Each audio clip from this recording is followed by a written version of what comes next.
welcome back to another episode of The Proffer. Today's guests are two retired detectives from the NYPD, Joe Sweeney, Artie Cadogan. Both had spent a long time in the Midtown South precinct, and they had several investigations involving Bad Boy Records, Sean Combs over the years, and can tell us a lot of great information. As always, my partner in crime, Juliet, is here. Hey. And we're going to start off, I guess, we're going to talk about the Club New York shooting tonight in its entirety, I guess. And Joe, Artie, thank you very much for coming. Pleasure. Appreciate it. Thank you. I just wanted to start off asking a little bit about how you guys both ended up becoming a cop. Me personally, after high school, I went to a trade school. Actually, my trade was refrigeration and air conditioning. Mm-hmm. And had several jobs. Always wanted to be a cop. Always thought of taking the test and doing it. As I started getting a little older, I decided to do it. It took a while to go through the process. And in January of 1985, I was like 26 and a half years old. I got sworn in, went into the academy. Nice. And it was a godsend, because before that, my last day before I got sworn in, I was doing roofing, and it was like 13 below zero with the wind. So when I got sworn in, I never looked back. A little and motivation. I got totally into being a cop and then being a detective, and had a great career. It was awesome. Amazing. For me, the intention was opposite. I had no desire to be a cop. I had a sort of contentious relationship with the police growing up. Nothing serious, but I had a negative impression. However, my father was a New York City fireman, and made me take all the civil service tests: sanitation, police, fire, but very similar. I was digging a ditch. I was doing construction at the time, digging a ditch. It was like 4 below. I broke through the ice, had water up to my waist, and I decided. And the academy was calling for me to go in 2 weeks, and I was like, you know what? Let me go sit in a warm academy, collect 32 college credits, which they gave you at the time, Mm-hmm. and then it'll be summertime. I'll quit and I'll go back to construction, which I was enjoying, but I got through it, and I really enjoyed it and found it suited my personality, and the rest is history. It sounds like they were wise in making all those calls in the middle of winter to bring people on. It might have been strategic. Yeah. Yeah, they should call like in February or mid-August. Yes, That's right. yeah. So at some point, you guys ended up both at the Midtown South precinct in New York City. And tell me a little bit about what that was like back, and this is in the mid-'80s, correct? So what all does that precinct encompass? When you complete the academy, they send you to at that time they called it a NSU, Neighborhood Stabilization Unit, and I was assigned to NSU 3, which was based out of Midtown South, Mm-hmm. and it covered the Midtown South precinct, the North, and the 17th. And you do your 6 months, and then they transfer you out. I was lucky. I had a sergeant, Chris Moran. He asked me if I'd like to stay in Midtown South, and I said, yeah. I didn't know anything else. So I was able to stay there. So I was there in Midtown South from July of 1985 to November of 2019. It was, Wow. It was 34 years and 10 months. How many years as a detective? And I was up in the squad. I went up in the squad in 94, I think 25 years as a detective, 26 years as a detective. Wow. Up in the squad, yeah. Great. So I had a little bit different careers. I moved around, not a lot, but enough. And the one thing I could say is my time in Midtown South was the most fun I ever had on the police department. That's because you were with me. That's true. That was part of it. And I worked in great places, so it's not a knock on them. I had fun wherever I went, but Midtown South was the most interesting and the most So fun. it like encompasses Times Square and what all areas are? We have, Midtown South goes the west side of Lexington Avenue to the east side of 9th, and the north side of 29th to the south side of 45th, right? And it's Times Square, Grand Central Station, Penn Station, the Port Authority bus terminal, so Madison Square Garden. Madison Square Garden. Okay. So You're talking, You got all the action. probably like in one day, there's probably like, 1 million people passing through there it's easily. more Yeah. than that. It's Yeah. more than that. Yeah. Yeah, for sure. And so with 1 million people, and then you have the porn theaters back then, you had the street hustlers, Yeah, it wasn't- people selling crack, lots of prostitution, and then you had the people going to work, the tourists, Yeah. and when they met, it was obviously generated lots of crime and complaints. Well, what made it interesting was very few people lived in the precinct at the time. That's changed a little bit, but very few people lived there. So everybody was moving through, and you were investigating cases with people from all over the world. Right. And sometimes the perpetrators were from all over the world too, but yeah. Might make it a little harder to, Yeah, it's, You know, our victims, our witnesses, our perps, nobody was really from the confines of the Midtown South Precinct, people staying in hotels. So we prayed, a lot of our bad guys were in the outer boroughs. We did a lot of, And, you know, what people don't realize is people used to travel to Midtown South, Midtown North hotels just to kill themselves. oh yeah, People would jump out windows, everything else. I mean, the numbers were a lot of astounding, jumpers. you know. Yeah, because a lot of places don't have tall buildings, you know. You don't want to have to get a do-over, right? So, no, that's not a, yeah, it's something you don't want to do So, twice. so you're in this detective squad, busiest precinct in the world, busiest police station. that's what they said. Yeah. That's what they say. No one can disprove it, but we kept good records for the most part. So how does it work when you're a detective? How do you catch a case? You're working with numerous other detectives. You come in, you look at your box, look at your folder, whatever, your bin, and there's these cases sitting there, right? Yeah, so you'd have a, what they call a catching order, and depending on what squad you were in, you would have different designated days to catch, and then within that squad, you might have different people designated to catch. So just luck of the draw sometimes. You know, sometimes you'd be assigned a specific case based on your, you know, specific ability or whatever it was. But for the most part, it was a you know, luck of the draw. You happen to be working that day, and you would catch whatever came through the door that day. Yeah, they called it, you'd be in a catching team. Right. And how does that work when there's a shooting or a homicide or something? How does that, is it the same system or?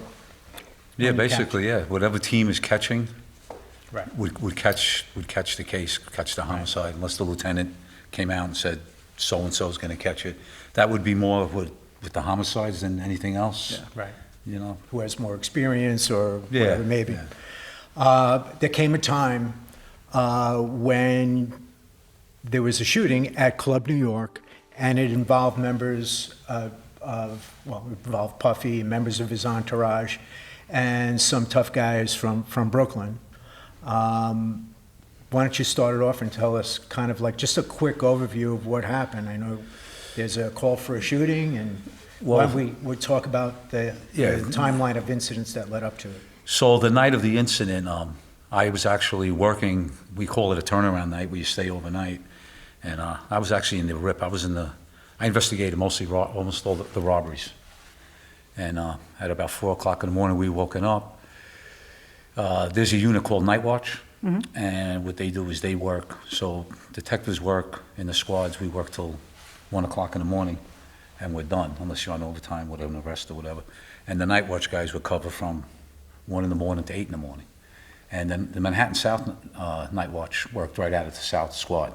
They would come in like 11:30, and they would work. So they actually woke us up at like 4 in the morning. Said, you guys, you might want to get up. There's been a shooting, blah, blah, blah. And we got up, and it turned out that the shooting was at Club New York, and it involved Sean Combs and Jennifer Lopez and the rest of his entourage, and there was arrests made. And one arrest was made right outside the club. The young man his name was Jamal Barrow Shine. He was arrested by patrol running out. he was one of his He was one of the entourage Young- from the original okay, incident side. rap. And the others were arrested fleeing in I think it was a Cadillac Escalade, the white one. They were Navigator. fleeing, they were heading north on 8th Avenue, and they got stopped. And they were actually arrested up in Midtown North, and they were brought into the Midtown North precinct, and they were lodged there in the cell. Puffy, J-Lo, Jamal Shine Barrow, one of the artists from Bad Boy, Anthony Wolf Jones, who's kind of like a bodyguard relative of Puffy's, and some other members of the entourage are at Club New York. And an incident happens. Puffy bumps into a kid, and what happens from there? So just going back to the arrest, the shooting happens in the club, everybody's running. Shine runs basically right into a uniformed officer outside, he's arrested immediately. The officer grabs his, sees the gun on him, takes it. It's hot to the touch. J-Lo, Puffy, Wolf, his protection or bodyguard, and the driver's out in the car. He wasn't in the club. They jump in the car and they start taking off, and they head north. They get arrested. The car gets pulled over. They get arrested in the confines of Midtown North Precinct. They're brought to that precinct, and eventually make it back, are transported back to the south, because that was the precinct of occurrence. And so there'll be, the investigation. And 3 people were shot. 3 people shot, yeah. Shot in the club. So it's it's victims in a shooting. So everything goes back to Midtown South, and the investigation begins. So, They're shot but not killed, they're not. Non-fatal Non-fatal, shootings, okay. yeah. right, All we had three, all we had three. one woman shot in the face, right? Right. And then we have 2 other people with lesser injuries. Right. Right? What started this whole incident, though, I guess is the...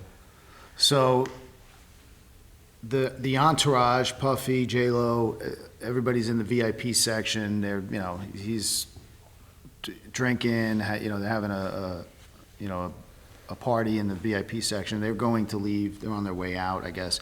And he's like, and this is based on witness testimony. He's kind of dancing his way out of there, and he's, moving through the crowd, and he walks past where the bar is, and he bumps into a gentleman, and the guy standing at the bar, he knocks over his drink onto the bar, turns around and doesn't know who it is, and pushes whoever it is, and it happens to be Puffy, and he pushes him. Right. And he's with a friend of his, and that's where the argument begins. So there's some words between the 2 now? Words between Puffy says, do you know who I am? And this guy Marcus says, yeah, motherfucker, we got money too. And he takes a wad of cash and he throws it right at his face. Wow. Right. And it's 50s and 100s, and it's just raining 50s and 100s, which of course the whole Right. bar, it's Goes crazy. Yeah, Yeah, they start yeah. diving on them, trying to get the money. And that's when Puffy pulls out his gun. Depending on what witness you talk to, he shoots his gun in the air. Shine is in the area, but not next to him, sees what's going on, and shoots in the direction of the guy who pushed Puffy, which turns out to be Matthew Allen, who is named Scar. Scar, right. Yeah, and then Scar, and the guy who threw the money, which we find out later on, his name is Marcus, and they take off. And Anyone then- else brandish a gun at that time? Not that we're aware of. So it's just those 2? Yeah. Right? And... Is anybody else see anybody with, not that, I don't remember specifically anyone else seen with a gun or shooting. No. So, And just to, so, and we can get into this maybe in more detail, but the club has metal detectors, and they search people when they come in. The only, which is the only people who didn't go through the metal detectors is Puffy and J-Lo. right, And I think everyone else went through. okay, They were the only ones that had guns. right. Yeah, so the person he got into an altercation with, Matthew Scar Allen, would have had a gun if they didn't have metal detectors. Right. Because he was a bit of a gangster, and, Right. but nobody else in the club had guns, because they weren't able to, they didn't have the luxury of bypassing the searching through the metal detectors, so. So Shine runs out, he's grabbed, he's got a hot gun, it's warm to the touch. Yep. And then we have Puff, J-Lo, the driver, Anthony Wolf Jones, in the Navigator, heading up 8th Avenue. They get pulled over by Midtown North Precinct Yep. cops. They're brought to the precinct, put on ice, being held for investigation. Shine now is locked up, gun recovered there. When the Midtown North Police pulled over the Navigator, what did they recover from that car? There was a gun recovered from the Navigator also, Right? and that was brought in, and then eventually, right, there was a 3rd gun, Yeah. and Yeah, what was the story behind the 3rd gun that was recovered? that was recovered. We recovered that a couple of days later. What happened was there was a gentleman out there, he was driving, he was in escort service. He was parked on 8th Avenue, and while Right. he was sitting in his car, as the Escalade went by. So he's the driving, Navigator- he's driving hookers around. Yeah, he's Yeah, a he's an limo escort. driver for an escort, Yeah. escort Oh, service. okay. While he's sitting there, a gun comes flying out of the rear passenger side of the Navigator and literally lands on the hood of his car. And he confiscates it, and he really doesn't know what to do with it.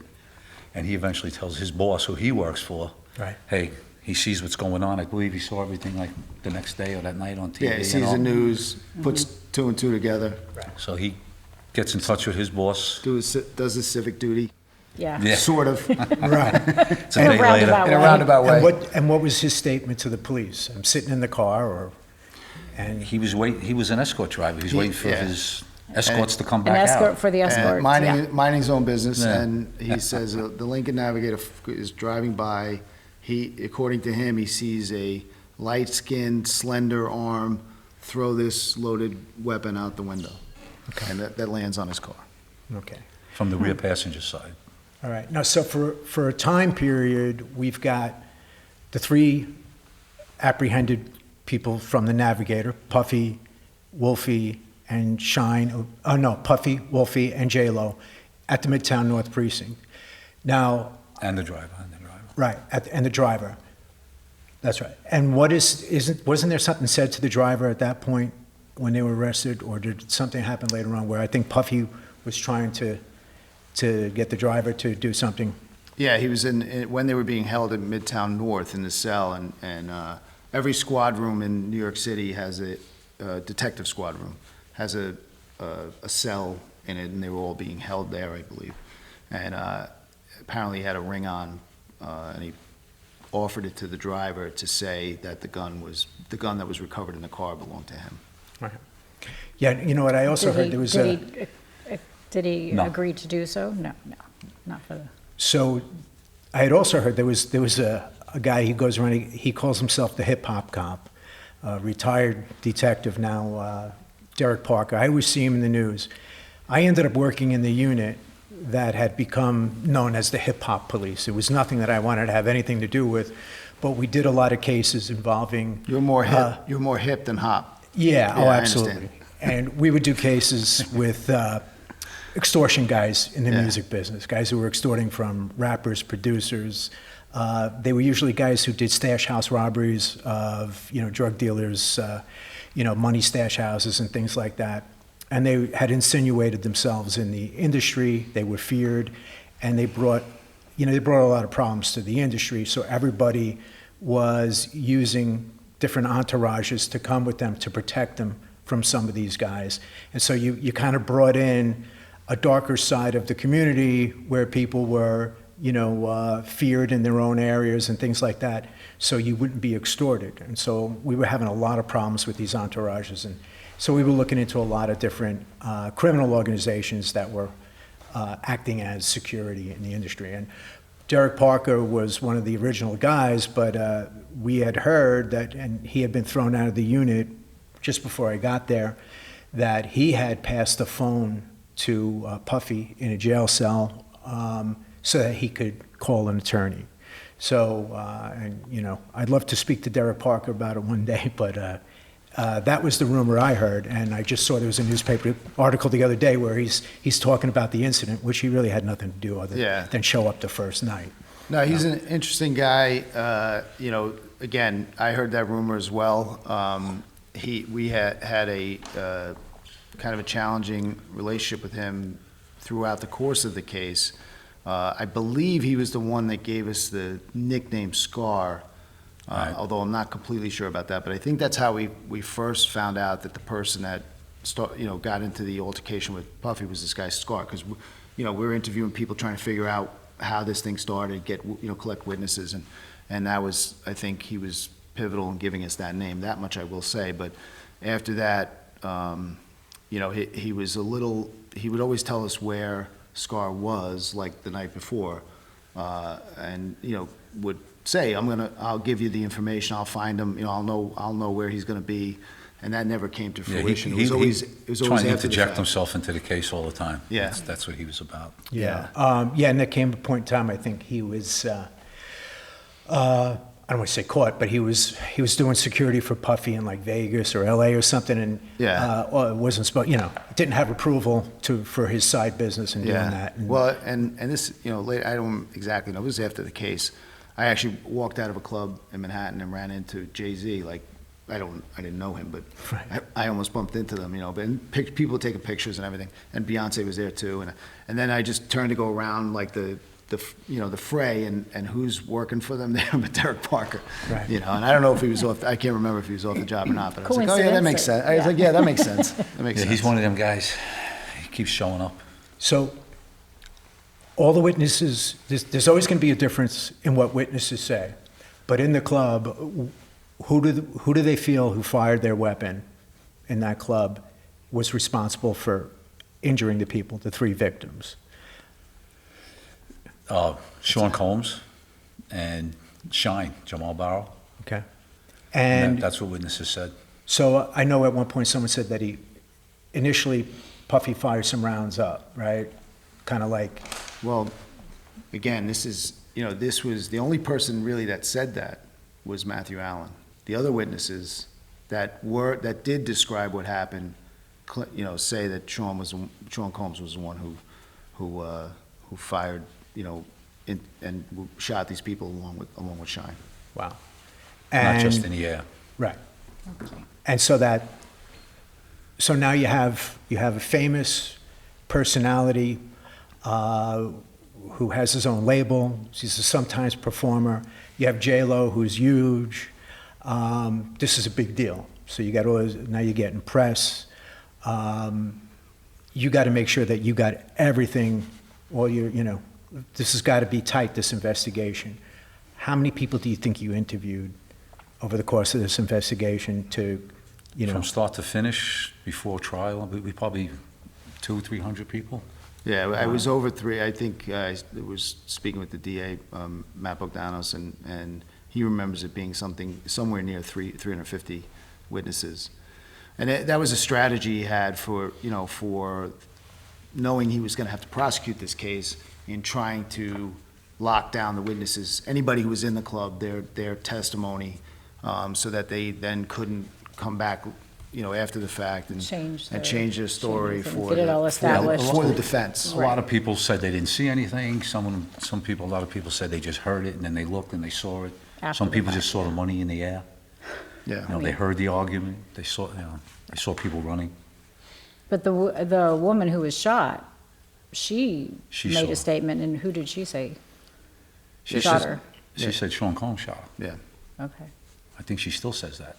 yeah. I believe so, yeah. Yeah, there was a recent article where, Yeah. everyone's out now, it's a litigious society, and so many people are suing Puff, and so, everyone's back Yeah, out he's in now the telling papers their again, story. yeah. And I think it's almost, if you look at his career in its entirety, it seems to be a crime in progress. It's like every few years, he's involved in a violent incident, whether it's beating up a producer, threatening photographers, doing things of that nature, and then he changes his name. Let's all forget this. That was when I was Puffy. I'm P. Diddy now. Yeah. Oh wait, no, now I'm Brother Love. Now I'm Love. And I'm missing a nickname or two in between. But yeah, it Now seems he's like, just Diddy. I'll just change my name and we'll call it, we'll call it even. Yeah, we arrested him one other time in Midtown South. What was that Right. about? He came out of one of his locations, and I think it was in the confines of Midtown South, and he had seen a reporter taking pictures of us, like his security people's cars. They had plackets in the car on the front dashboards. Like law enforcement kind of placards, corrections? Yeah, I forget which ones they were. Right. Corrections, whatever. And he came out and he took offense to it, and he demanded the guy's camera, and then the guy wouldn't get. He supposedly pulled his jacket up, and he showed a gun, and then he grabbed the guy's camera and smashed it. Yeah, and just so you know, first of all, anybody who's been to New York knows you can't park anywhere. There's no parking. But, and this has changed since then. But if you were a law enforcement, you could get an official parking placard, which will allow you to park in places that you weren't supposed to park. So these official placards, I think it was corrections, not 100% sure, but they were in private vehicles in front of his. Got it. His So- whatever it was. I don't know if it was Bad Boy Records or one of his offices. Yeah, and the reporter was taking photos of it when they came out, and he had a little thing, and he, give me that camera. Right. Which is a great thing for a multi-millionaire to do. Right. Makes perfect sense. All right, so we got this guy Scar who kind of, he I don't want to say he starts this thing, but it kind of this is the beginning of a physical and then violent feud. Tell us about Scar now. You got to go find this guy, and you're looking all over for him. How does your search go for him? Well, out of all the people you could bump into in that club, he was probably the last guy you want to do that to, because he was a legitimate gangster. Like he was well known. what did he tell us? What is it? he told us he was a ghetto celebrity. He goes, I'm a real ghetto celebrity. So. Yeah, which I was thought a ghetto funny. celebrity too. Yeah.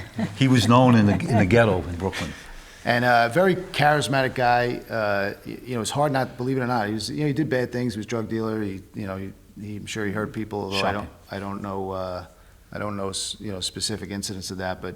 But he was hard not to like, believe it or not. Like when Right. very charismatic, and every time we were trying to find him, we would track down these girlfriends. He had a lot of kids with different girls.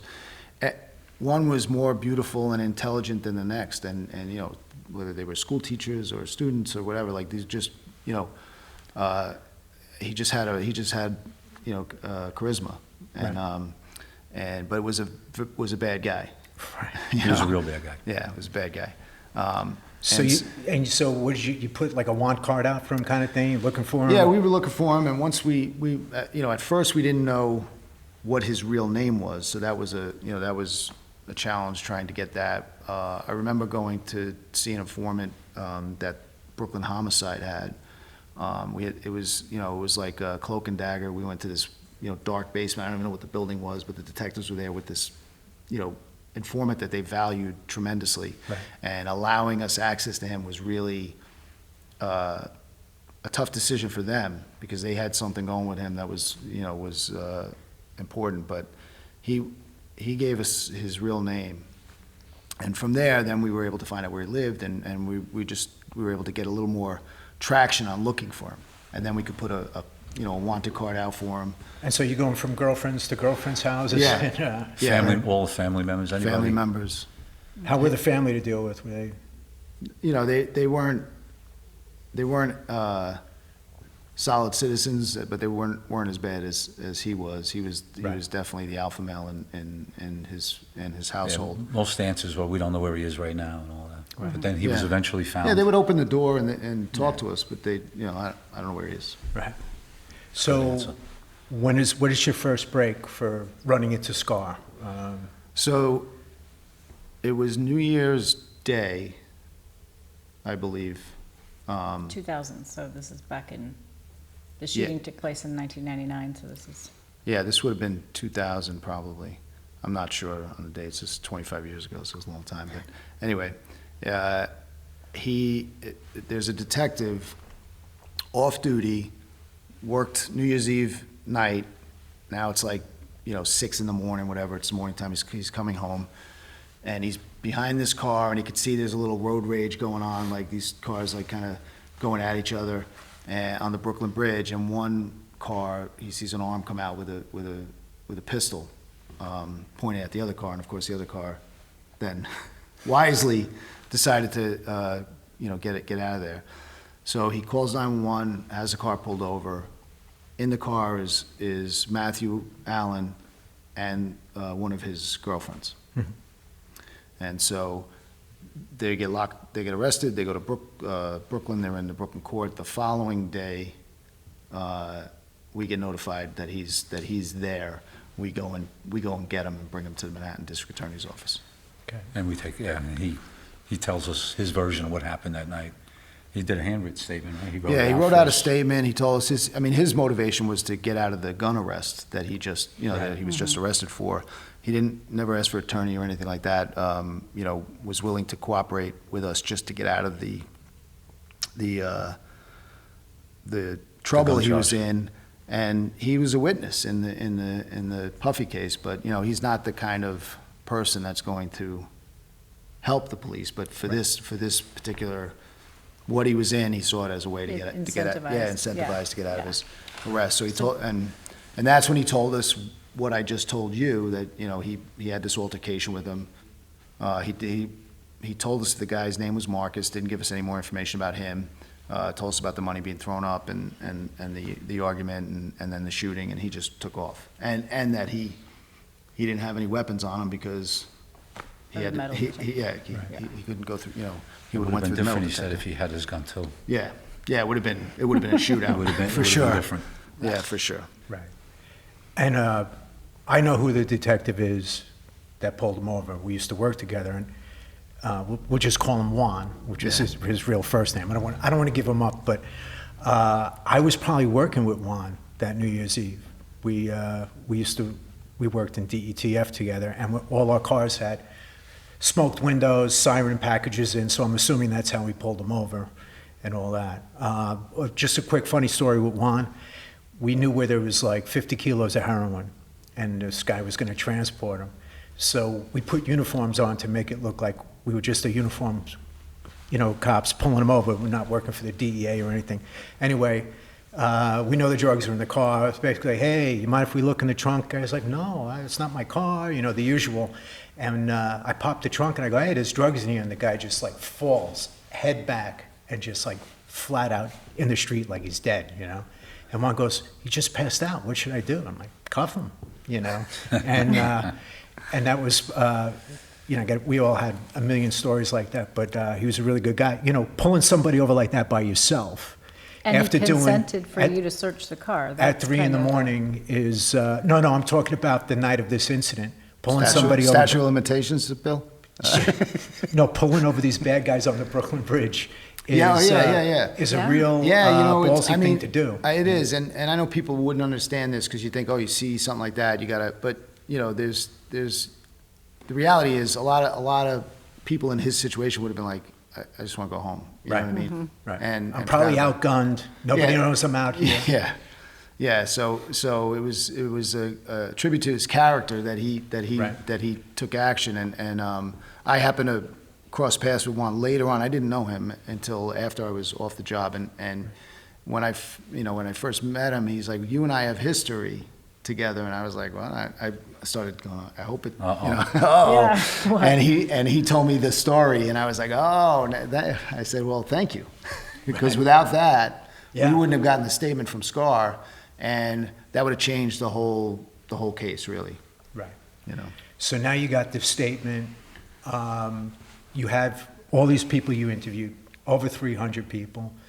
And you have district attorney he's got this now dropped in his lap, and he's a very tenacious prosecutor, a great prosecutor. And you got your work cut out for you. When and how did people start getting charged in the case? I know you got Puffy getting charged, you got Shine. What happens? Were they arrested that evening? Were there other grand juries and other charges brought upon? How did that work? Well, the initial arrest, and I think Artie would be better to explain this part of it, but, when they first went to the precinct, Matt responded to, because we knew this was going to Yeah. be. I actually had I was supposed to do a takeout order with Matt that morning. that's right. For a pan and robbery. And I called him up like 8 o'clock in the morning and said, Matt, I can't come down and do this a takeout order is when you pull somebody out of the system and you put them in a lineup or interview and whatever. Okay. And he was like, why? And I says, well, we had this 3 people shot in Club New York, and it involved Sean Combs and Jennifer Lopez, and he got assigned the case, and he came up to the south from downtown. And I think that night, the only one that was let go was Jennifer Lopez. She was let go. So she wasn't charged, she was detained She wasn't originally, charged. but not charged? She was there. She became a witness, for better or worse. And the other 3 were, everybody was charged. So nobody, if nobody takes claim to the gun in the car, then it's everybody's gun, It's right? So everybody's. I think they were all charged with the gun originally, all 3 of them? Yep. The driver, So roof. why was Jennifer Lopez not charged? If nobody Well, claimed she was yeah. in the car? Yeah, she didn't see anything. Okay. Yeah, I think the idea yeah. was, I think the prosecutor was thinking, he based on her being there, he thought he could use her as a witness. One gun was recovered immediately outside the club in Shine's possession. The second gun was recovered in the vehicle. Right. And his thought was, well, Because we didn't have the third gun yet. Oh, We okay. didn't know about the Yeah. gun True. going out the Oh, you rear didn't know passenger about that window. one We that didn't went know out the that. window, that's true. It took a day or Right. two. Yeah, so once, things would have been different had we had that third gun or that little segment, the guy finding on, hitting his hood of his car and all. yeah, it would have changed the strategy, The initial. Sure. Yeah. Yeah, so now you have these arrests, indictments, and everything come down. Now you're going out, you're interviewing all the witnesses, you get all these statements. Did you get word or feel that anybody was being sought by the defense to either change their story, not talk to the police? Did you get any kind of inkling that there was any kind of interference by anybody? Well, I think the idea was, this is people with means and influence, not just means and influence, and I get that he's a popular guy, and there are people who might see things differently based on his popularity, but also money has a habit of influencing people as well. And so that's where the strategy came in of interviewing so many people to try and avoid that and eliminate that. But yeah, there's a lot of rumors flying around, and that was something that we heard throughout the whole case, was that there was influence, including when it came to Scar. We got the statement, and while he had the case pending for the gun. He was eventually released and disappeared. He was in the wind, so. And did he make a statement that they had tried to bribe him or something? Yeah, well, that came later on. When we finally found him, that was part of it. So after he gets released, he's in the wind. After he gets out on the gun charge, he makes a statement to you when he's apprehended, but then he gets bail, he gets whatever. Yeah, he gets released from Brooklyn, and he's in the wind. Right. But we have his written statement, but we still need him for court. Yeah. The trial's getting ready to go down. And so now you're looking for him all over the place. So now the hunt is on for him, because we need him.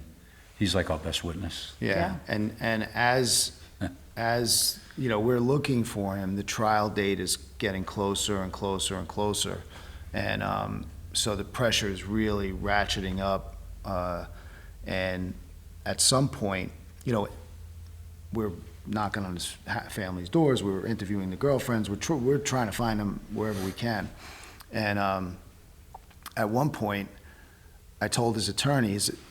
So the DA had issued a material witness subpoena to his attorney and to his brother, because we felt his brother, based on phone records and stuff, we thought his brother might know where he was. And so they were sitting outside of court to go speak to the judge about this issue. And I had a frank conversation with him. I said, look, we just need him he's a witness. We just need him to come in. I'm looking all over for this guy, and everywhere I look, I see criminal activity.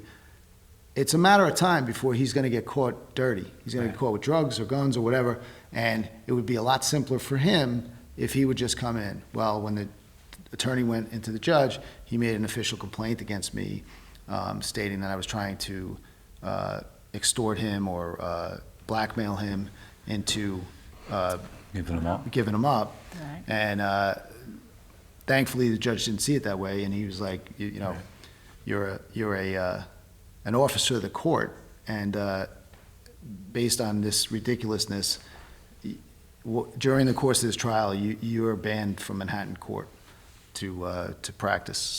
So it didn't really work out for him, And ironically, while we were looking for Scar, we were able to get information that he had a two-way pager. This is, again, this is The old back. WorldCom pages.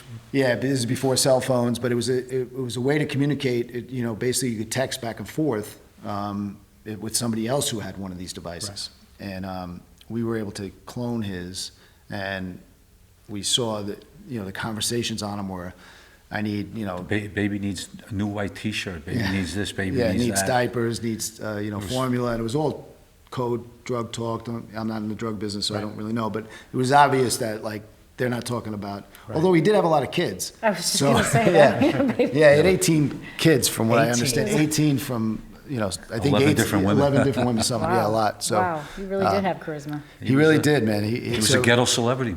Yeah.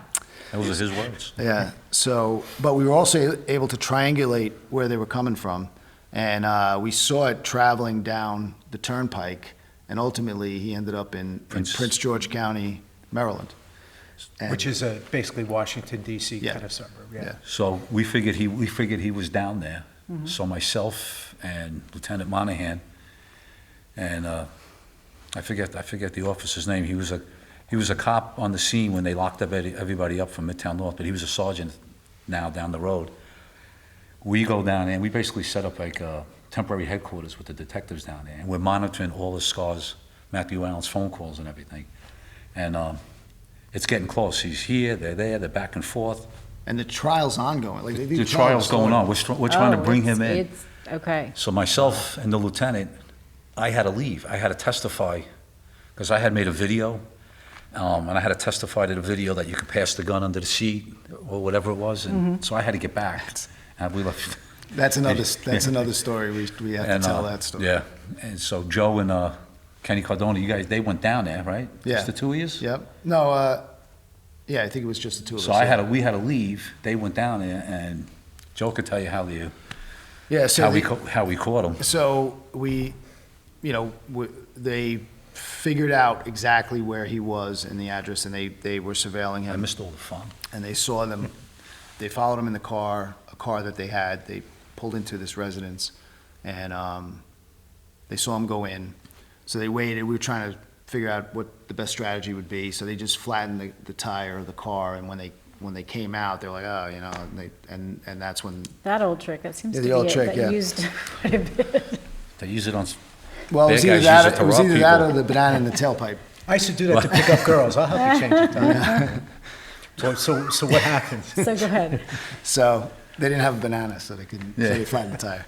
So we arrest them, and I should say the Prince George County folks arrest them, and they bring him back, and we're back at their command, and as soon as they're bringing him in, and they bring him around the corner, and I'm standing there, and he's like, oh my God, he knew exactly what it was as soon as he came in, and so they were very happy to work with us, and they had 3 people. By the way, the same girlfriend that he was arrested with when he had the gun was with him down there, and her parents were like college professors, very smart girl, beautiful young girl, and like when I first talked to her with the gun arrest, because I interviewed her that Right. day too, I was like, what are you doing with this guy? Like, he's like, you're a Right. normal person with him. Actually, I interviewed her at her house with her parents. I go, you're trying to get information after he had fled. She's like, oh, I don't hang out with him anymore. I don't know where he is.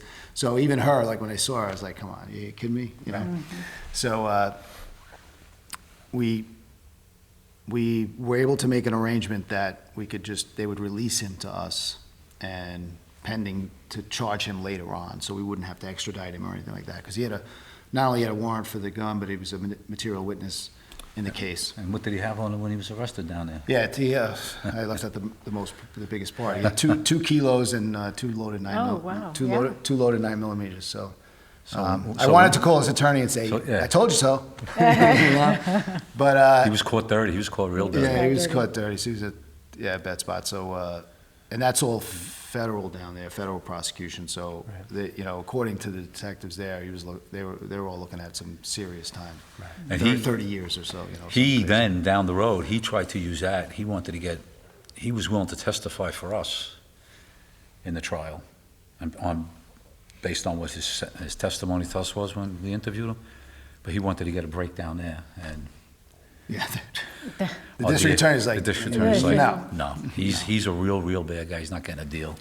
And what did he have to say to you guys when you grabbed him? Did he talk about attempts to get him not to Yeah, so- cooperate with law enforcement? And that was really, look, he might have ran anyway, you know what I mean? But his sort of excuse, and I feel we had a good rapport, like I said, he is, a guy easy. Hard not to like. Yeah, hard not to like.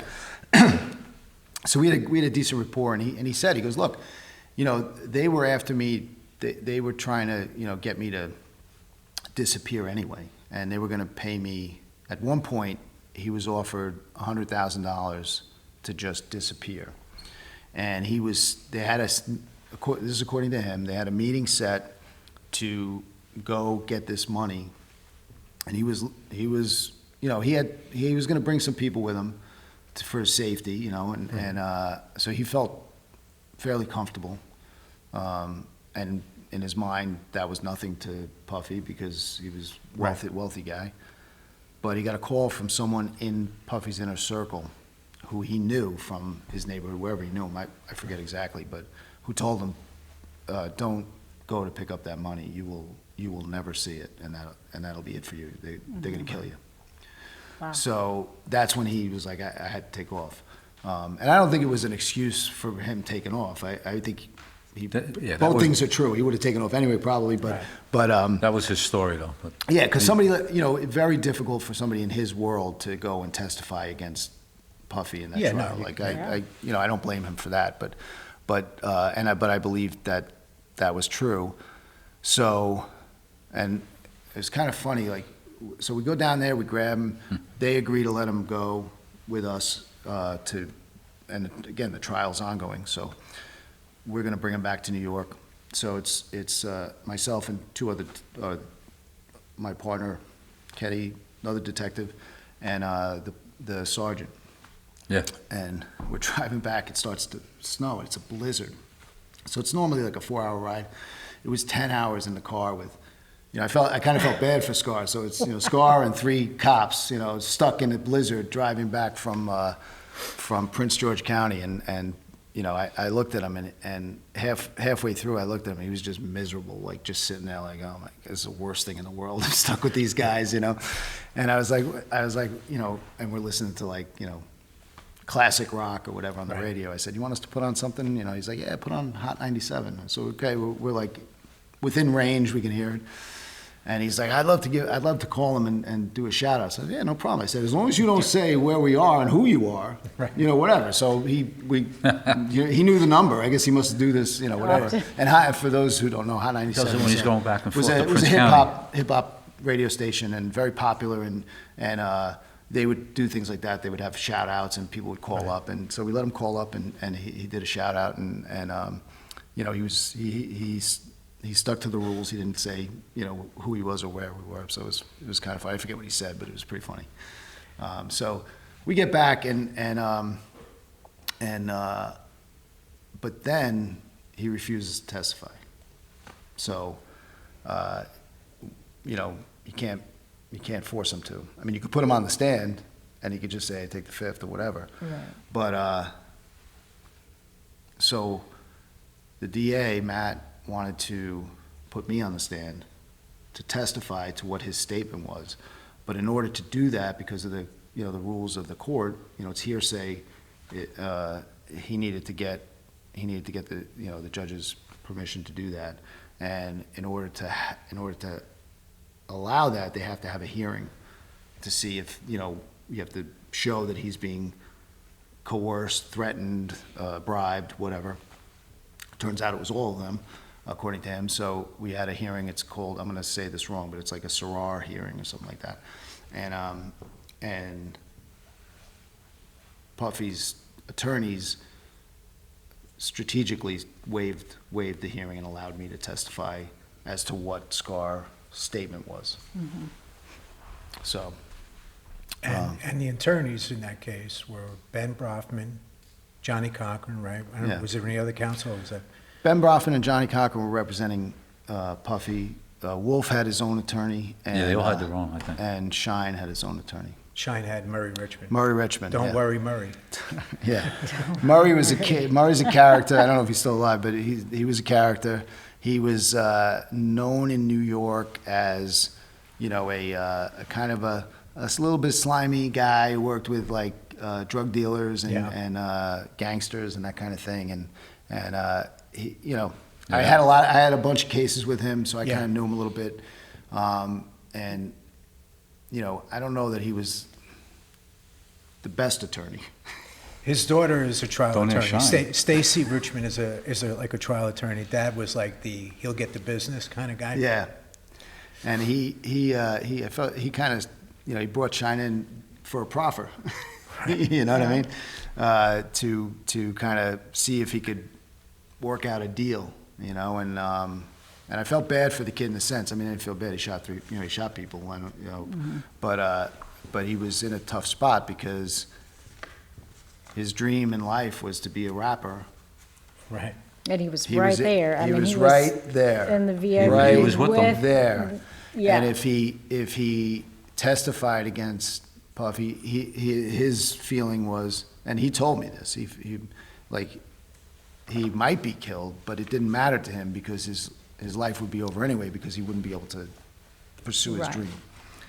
Yeah, so it was kind of tragic in a way, and I think that was, I think Murray kind of screwed him because it limited his choices of defense, of defenses that he could have used. Like I know partway through the trial, he got another attorney in there, and I forget exactly the timing of it, but he wanted to change his defense to self-defense. And because he came in and kind of was, gave us a statement, he couldn't really do that.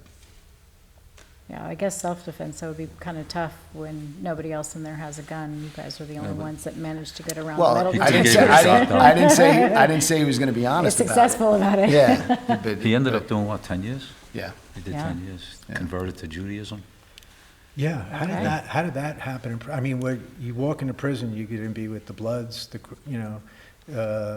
Crips, the Muslims. Where was the Jewish table in jail? That don't one. He know. actually moved to Israel, right? I mean, Did he? I thought. Well, he did. he ends up in Belize. Belize, He gets okay. deported. Yeah. Yeah, he gets Yeah. deported when he gets out. Gets Gets involved in Okay. politics or something, and So he's the only one convicted then, Yeah. and he ends up doing how long? I think 10 he did years. 10 years. Okay. Did and 10 then years. gets somewhere between deported? 8 and 10, I forget. But, like Joe said, you feel bad for him, but he did shoot He people. did shoot Yeah. people. Yeah, well, he was kind of a street guy Yeah, anyway. they all Yeah. are. They all are. Yeah. So he gets convicted of shooting people, but still the allegation from the lady who was shot she still says that it was Sean Combs that Yeah, shot yeah, her. that's still. right. Yeah. That's right. So did So- he take so the fall she for was him? afraid to. Remember, we lost her for a while too. Yeah. She was afraid to testify. You know, we had to go up on her phone, Yeah, that was, track her down. yeah, that was the thing. Who was that? Which one? Natanya Oh, Natanya Rubin, the lady who was shot. Yeah, we had to. Yeah. We actually found her up in, I think, Monroe County, up in Monroe. Orange County. Yeah, we had to go up and get her up there. Well, and I don't blame, again, it's, Yeah. it's a tough thing for somebody to be testifying against Puffy in a case like that. You got to live in your community, you got to see people. Right. He's a very popular guy, so, and nobody wants to be on the side of the police in some of these situations, so it's understandable, but. Yeah. So now, with these attorneys, they're good attorneys. Well, Ben Brofman is a great attorney. I'm going to give him that. Yeah. I had Ben on two things, and he really is a great attorney. I had a couple of cases with him after that. Yeah. Yeah, He's good. he hammers away at stuff, and it's very effective, very Yeah. effective. And so Puffy he's found not guilty. What do you think was the reason behind that? What do you think that people saw him? Now, I know he testified, right, in that trial. Did Puffy testify? Or was that, No. that I was don't at think the so. other No. trial? Okay.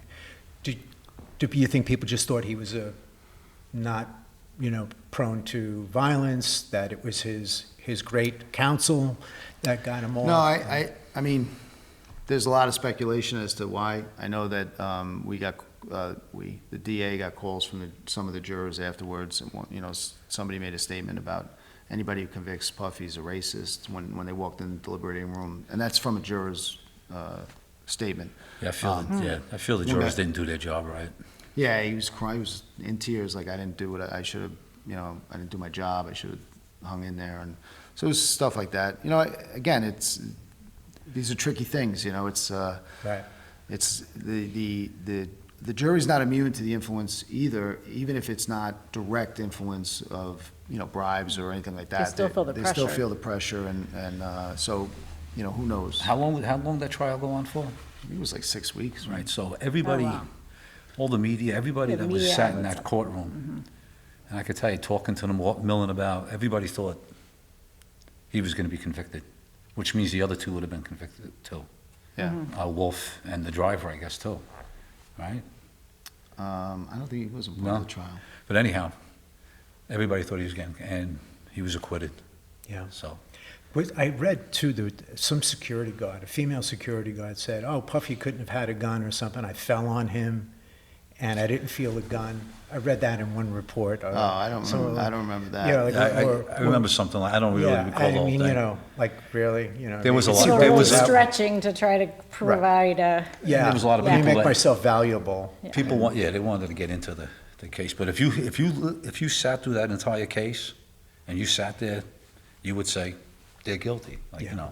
3 guns, 3 people shot, the whole nine, everything. The witnesses, Joe putting in Scar's statement, and he was acquitted. I had a cooperator in the Eastern District, and we brought him in for a proffer, but he wasn't signed on yet. He had agreed to make numerous proffer can I sessions interrupt you with and us. ask, define a proffer? A proffer. A for proffer me. basically is just an agreement between the prosecution and a witness or a defendant that whatever they say to you cannot be used against them unless they take the stand and say otherwise. So when you bring people in for a proffer agreement, usually we're feeling each other out. Am I going to get a good deal out of this? And am I going to get good information from you to make you worthy of a 5K1 letter to the judge after, fulfilling your obligations to the government should you decide to get involved. So I had a guy, we had a guy who was going to testify, and we put him back in with the marshals. He gets on the bus to go to, the MDC or wherever, and a Bureau of Prisons guard / intel officer walks out to the bus just outside of the view of the camera, points at the guy, and goes like this. In other words, if you cooperate, you're done.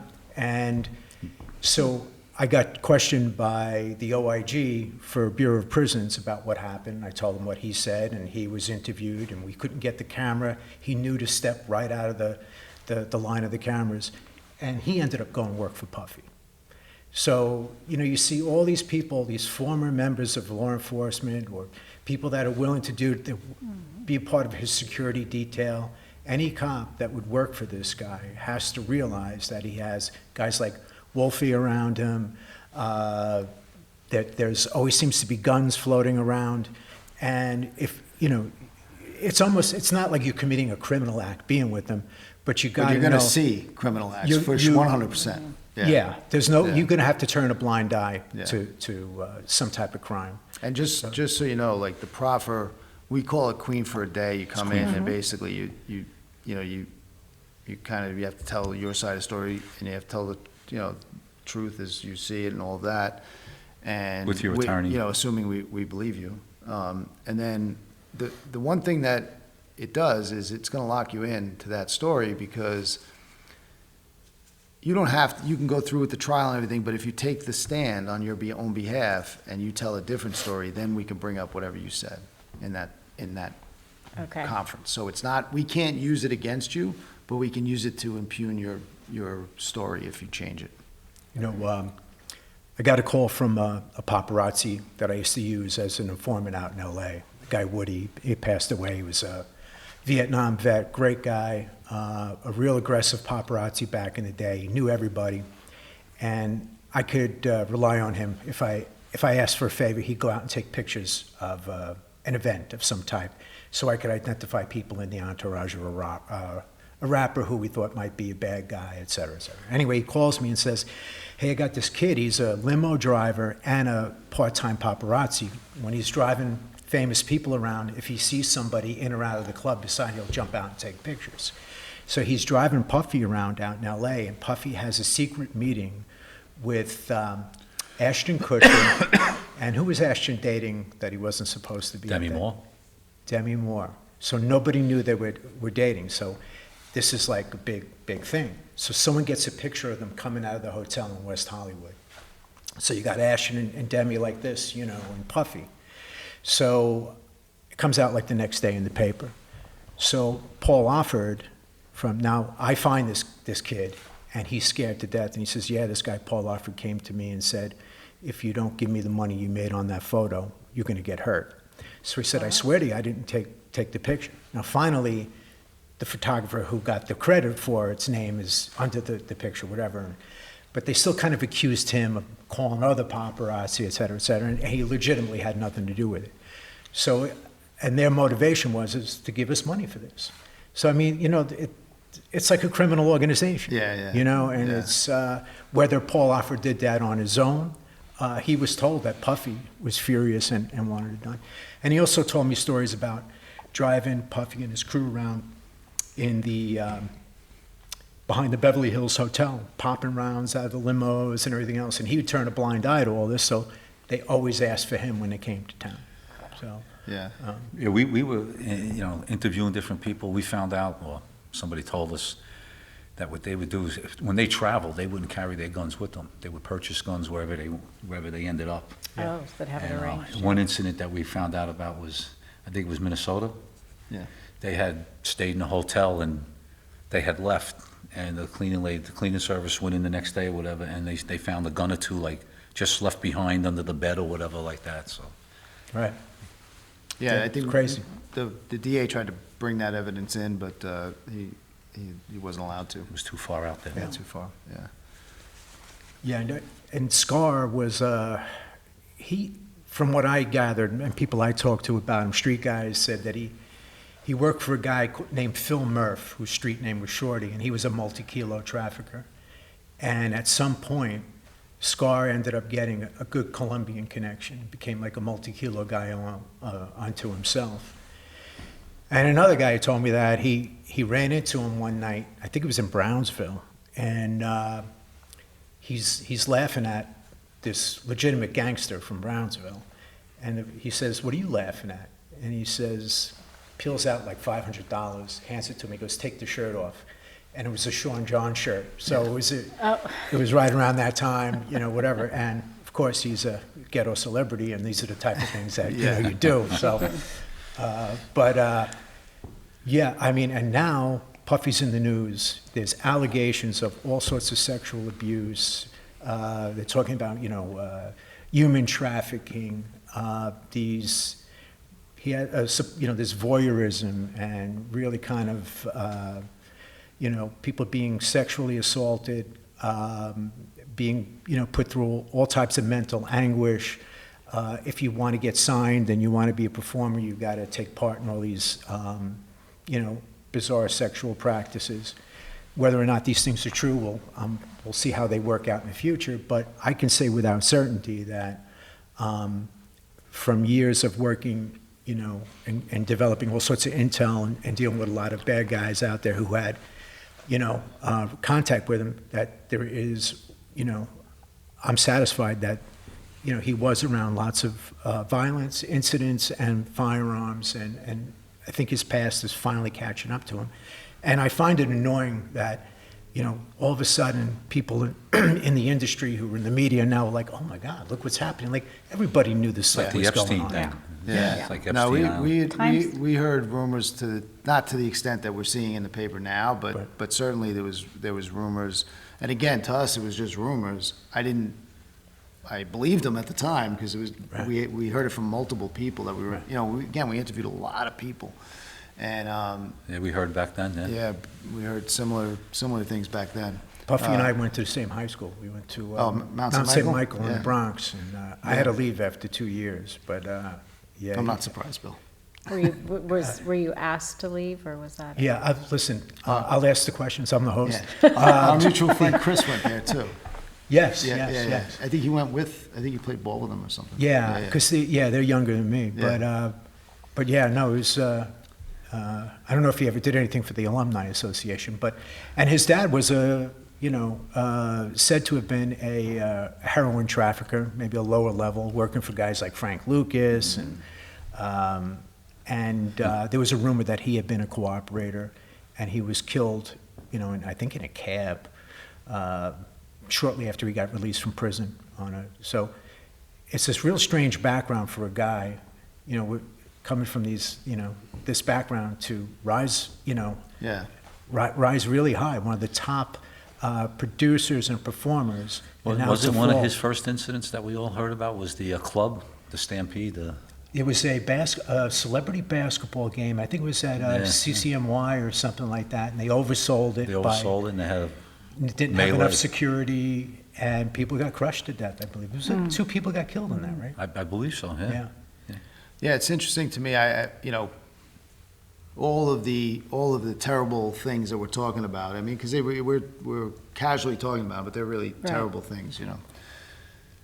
That are circling around a guy like this. And then the other thing, and this is something from Scar that I heard, and from other witnesses, that he would go, he'd go to a concert or be backstage or wherever he went, clubs, and that these other guys, the real gangsters, would rob him. They'd just go in his pockets and take money and take his jewelry off, to the point where I think he was started wearing fake jewelry because they would just take it. And I just wonder, and again, these are rumors, who knows, but I wonder how, and not that he didn't make music, he did, but I know Jay-Z songs. You know what I mean? Right. And Jay-Z built an empire, and you could see why. I just don't get how this guy gets I'm sure he's a savvy businessman, so behind the scenes, who knows? But it's just interesting to me that a guy who has these proclivities that the rumors are, if they're true. If they're true, If they're true.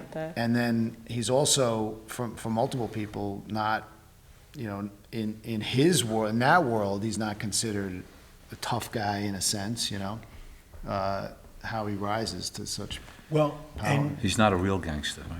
no, right, and then with the exception of Biggie Smalls here, he's the only artist I can think of who outshined Puffy. Puffy outshines every other artist that ever got shined. It's all about him. It's not about the artist. Yeah.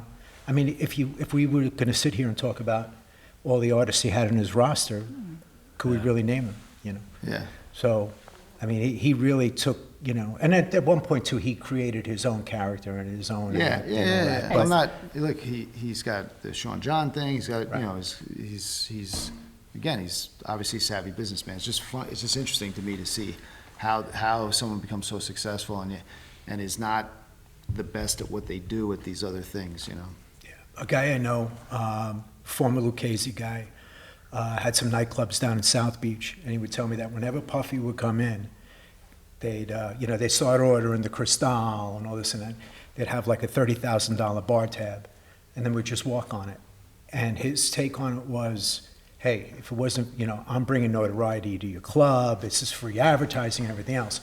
And he said after a while, I would just tell him, just take care of the people. They should be getting this amount of tip, at the very least, take care of them.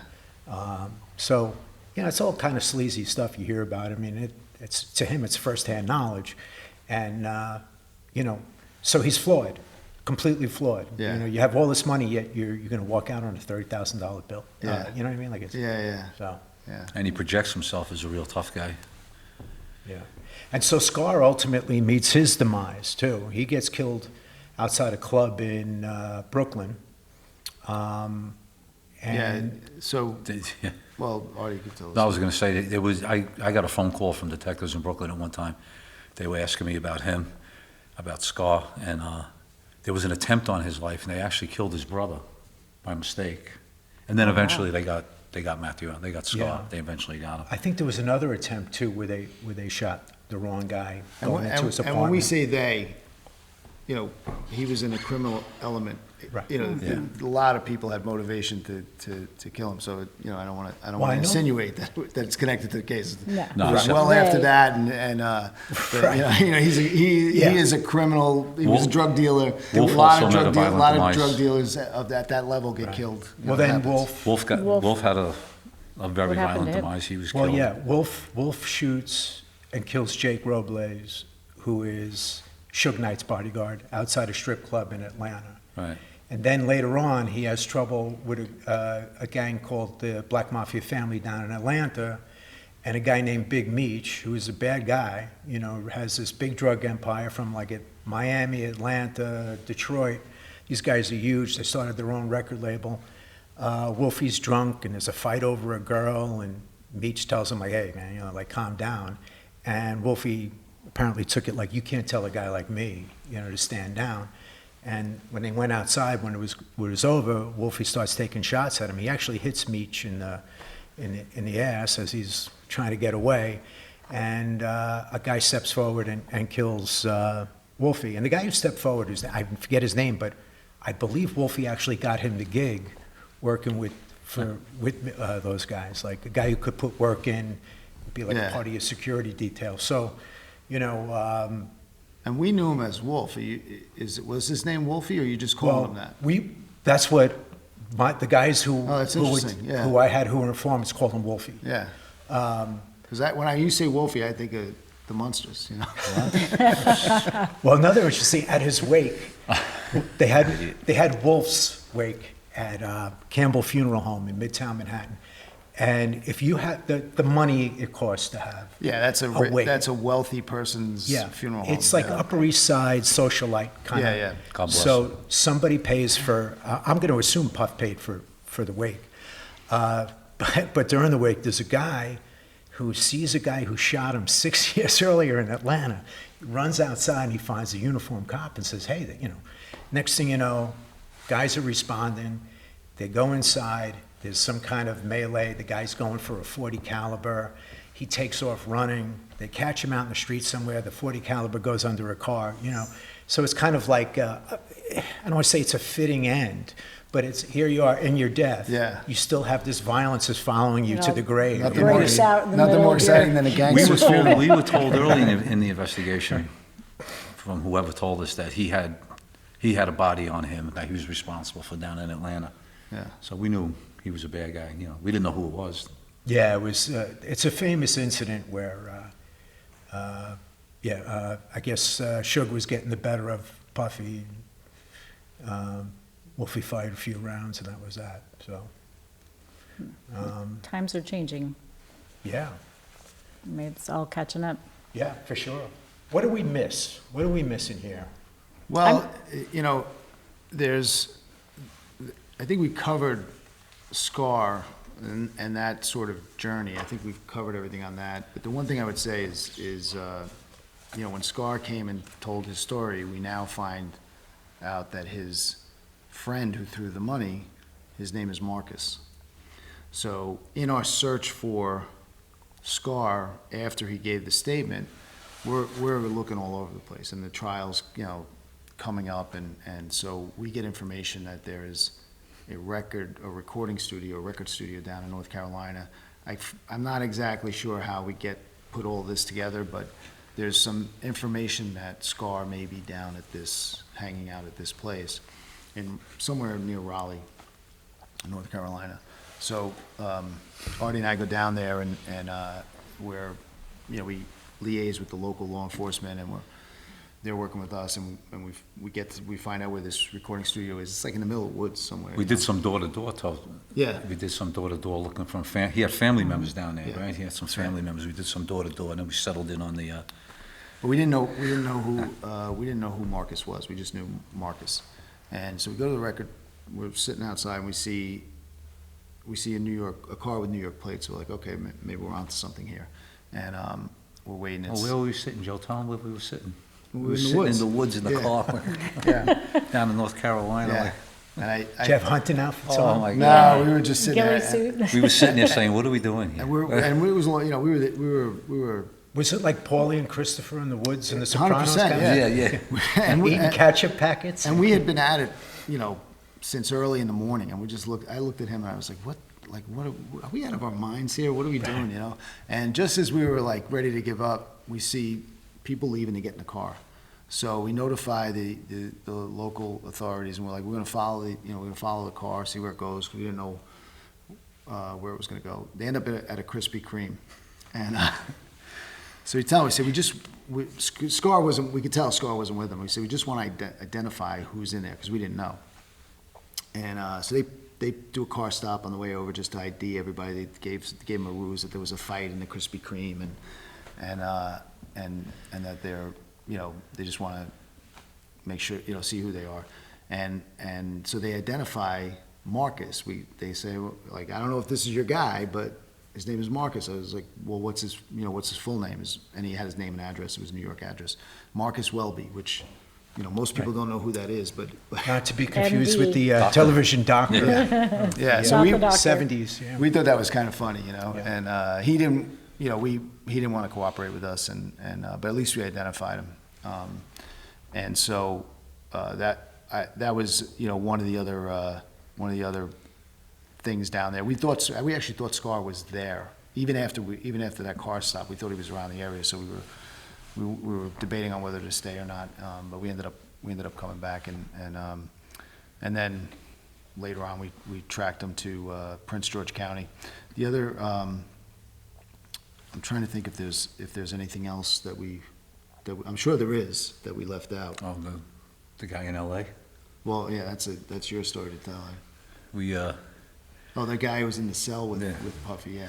so the night of the arrest, there was somebody else in the cell that was arrested in Midtown North. I don't know, I can't remember his name or anything.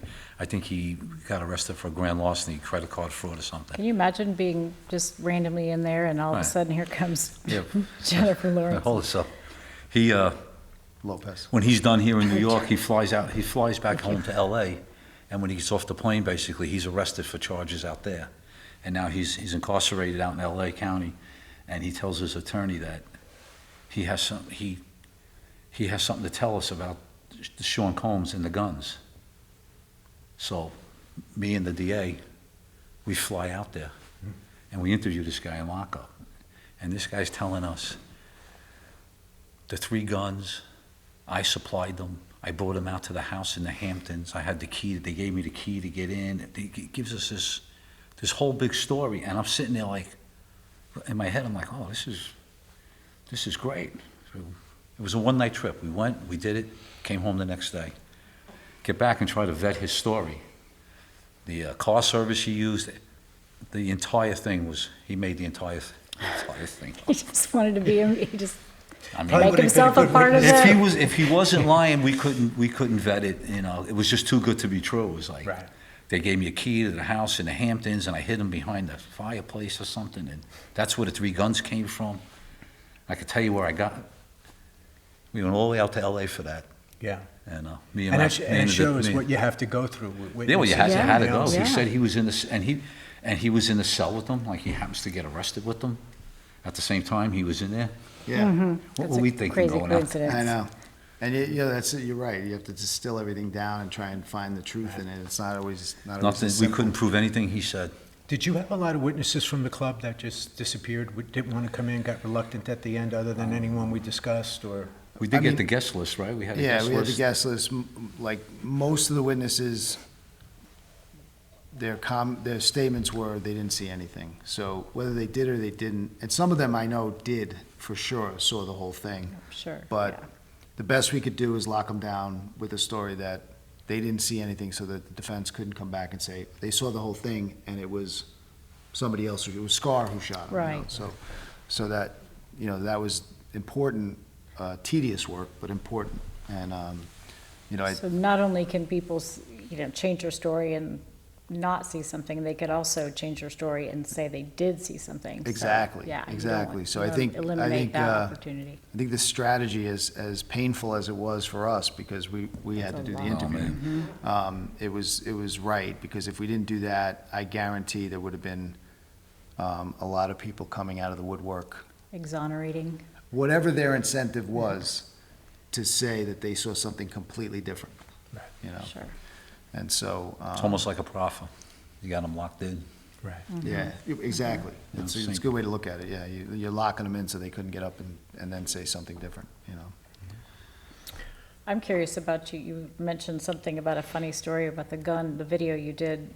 Oh, Put that's blast in right. the gun. That's right. You Circle mentioned back. that You paid earlier, attention. so I see was that, paying yeah. attention. I thought, I'm gonna make a note to come back to that.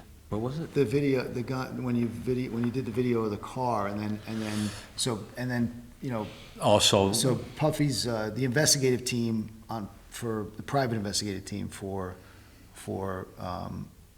hired by, I guess, Ben Brofman or whoever was Bo Dietl's firm. Yeah, that's his go-to. Yeah. Yeah. So I had, so to show that you can pass a gun from the front to the back, I made a video. We actually made two. One wasn't any good. We did a second one. We did it with like the Intel guys downtown or something like that in a garage, and we showed that you could do it. And then they sent their investigator to so the car was being kept at Midtown, was vouched in Midtown South, and it was still sitting in our garage out there. And they sent their investigator to check it out. And I took him into the garage, and there was no battery. It was dark. The guy didn't really do his job. So then I had to testify. I had to get cross-examined by Ben Brofman and testify to my video that you can do this. And then And the reason we had to do that was because of where the gun was found in relation to where Puffy Right. was sitting and Wolf was sitting. right, yeah. So we Yeah. had to show that the gun can go through. The gun could get- And then they rebutted my statement in court, and they basically came out and said, well, the detective must be lying, because he must have moved the seat up. And that, of course, that's not what we did. Right, and when they came to evaluate the car, because they're allowed to have access to the evidence too, and to do their own investigation, the guy who took the stand to say that came to our garage in Midtown South where the car was. And didn't do anything. Sat in the car and was like, okay, guess that's it. Didn't He try didn't and do pass a anything. gun, Didn't didn't do try to- anything. Didn't even look under the seat. But when he did that, he didn't know he didn't know we were making a video down the road. So he basically, He was like, oh, yes, nice Yeah, car, no, you can't and do got it, out. yeah. So he, it was good. It was fun. It's chargeable hours, when you go. billable hours and I don't know what what the price of perjury goes for, Yeah. but Yeah, I had guys from Bo Dietl call me on a homicide I had and trying to feel me out, and it was sleazy. It wasn't like the kind of thing you would, if you were a legit PI, yeah. it was like they were almost trying to get me to their team. Like it was really like, Well, the whole thing about that, which I find just ridiculous, is you're there, we give you access, you wouldn't just do something? Why Take a not? tape measure, anything. I didn't do anything. Didn't do anything. Like, if he was found guilty, I would definitely want my money back, because he could have actually, maybe right. put something together to show that it couldn't happen, So Yeah, his it's- thing was that I must be lying. Yeah. The DA comes out and he goes, your guy just gave you up. Threw you under the bus. I go, what are you talking about? He goes, no, he basically said that you're lying. I'd love to see how this all goes. You see, the feds are going everywhere, grabbing information, doing everything. I mean, I think they're going to revisit all these different things, because there's a value to this in that it shows this continuing, I don't want to say continuing criminal enterprise, but it would seem that year after year, there's an incident. Yeah. And there's allegations of ongoing, abuse and different things that it's going to. Well, and I think, this is probably true about any enterprise that makes a lot of money. Right. It doesn't have to be a conspiracy to understand that with money and influence, you can get away with a lot. And hopefully, if these things are true, there is someone, he's held accountable for it. Karma. Yeah. All right, guys. Well, I think that's it. Thank you all for coming again. And, we'll have to do a follow-up on this. I'm going to I actually worked a case against Puffy with the DEA about 2005. So I'm going to start talking about that in future episodes. Try to bring on some guys that actually worked hands-on with it. And we'll get to that when it comes. And once again, guys, thank you so much for flying out. Pleasure. Appreciate you. Thank you. Pleasure to do it. And, Thanks for having us. Thank you. Thank you. Absolutely. And All right. we'll see what happens. Thank you to the crew. Thanks. All right. Thank you, guys. And cut.